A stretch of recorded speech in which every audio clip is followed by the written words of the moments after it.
channel does not promote any violent, harmful, or illegal activities. All content provided by this channel is meant for an educational purpose only.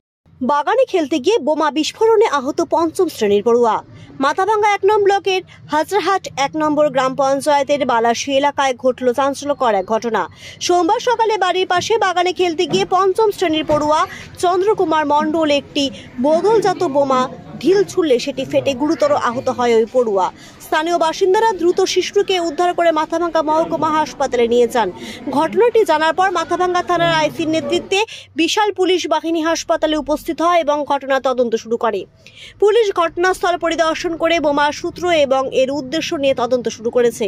কিভাবে বোমাটি সেখানে এলো এবং কারা এর সাথে জড়িত তা নিয়ে খতিয়ে দেখছে পুলিশ।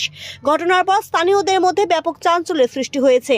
তারা শিশুদের সুরক্ষা নিয়ে উদ্বেগ প্রকাশ করেছেন এবং এই ধরনের বিপজ্জনক বস্তু বাগানে কিভাবে এলো তা নিয়ে প্রশ্ন তুলেছেন।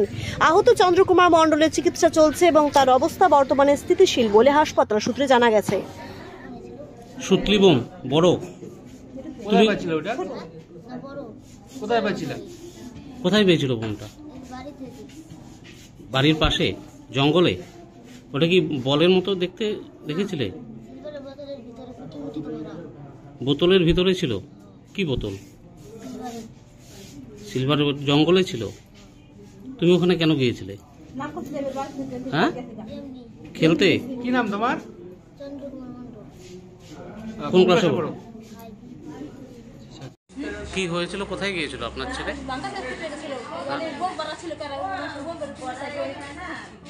বোম হাতে ফুটে গেছে। নদীর চড়ে গেছিল খেলতে বাড়ির পাশে। কোথায় বাড়ি আপনাদের? বাড়ির পাশে কি কোনো জঙ্গলে? জঙ্গলে খেলতে গিয়েছিল। বল ভেবে কি হাত দিয়েছিল? কি নাম আপনার? হ্যাঁ, ফুলি মণ্ডল। বল ভেবে খেলতে গেছিল নাকি? যখন হয়েছে যে শুনতে পেলাম, আপনি কি শুনেছেন? আমি তো ওইখানে তখন কেউ ছিল না, ও একাই ছিল।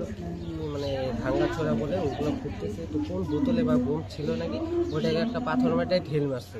পরে ওইখানে ঢেল মারার সঙ্গে সঙ্গে ব্লাস্ট হয়ে গেছে, তার হাতে লাগছে। মানে কি এটা কি সুতলি বোম ছিল? আমি দেখি না এটা কি বোম ছিল, একটা বোতলের মধ্যে ওগুলো ছিল। আমি কি নাম বাচ্চাটা? বাচ্চাটার নাম চন্দ্রকুমার মণ্ডল। বাড়ি কোথায়? বাড়ি হয়েছে বালাশী। ঘটনাটা কি বাড়ির পাশেই হয়েছিল? হ্যাঁ, বাড়ির পাশে মানে ওদের বাড়িতে আর কি, একটা বাগানের মধ্যে। পাশে বাগানের মধ্যে। হ্যাঁ। তো এখন হাসপাতালে নিয়ে আসা হলো? হ্যাঁ। আপনার নাম? আমার নাম অর্জুন সরকার। আপনার কি পাশেই বাড়ি? হ্যাঁ, পাশেই বাড়ি। আত্মীয় আত্মীয় হয়।